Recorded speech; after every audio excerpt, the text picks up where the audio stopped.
नमस्कार मंडळी, कसे आहे? बरं आहे ना? आता मी ना तुम्हाला काय आनंदाची गोष्ट सांगणार आहे.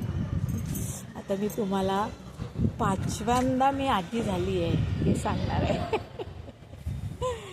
आणि नातू झाल्यामुळे फार आनंद. पण असं नाही, मुलीला मुलं झाले पण मुलाला मुलगा झाला त्याच्यामुळं आनंदात आहे. पण आजोबा त्याच्यापेक्षाही आनंदात राहतात. काय माहिती काय आहे तर माहीत नाही. हां, मुलं काय आणि मुली काय, फक्त व्यवस्थित राहिले पाहिजे एवढा मात्र आनंद. पण नातवंडामध्ये जर खेळलं ना तर तुमचं आजार पण दूर होते, बरं ना? आणि काहीच आठवत नाही.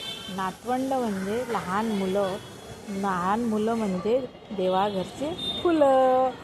आणि माझा व्हिडिओ आवडला तर लाईक करा, शेअर करा. आणि मी खूप दिवसाचा व्हिडिओ केला. बाय. मी खूप बिझी आहे आता.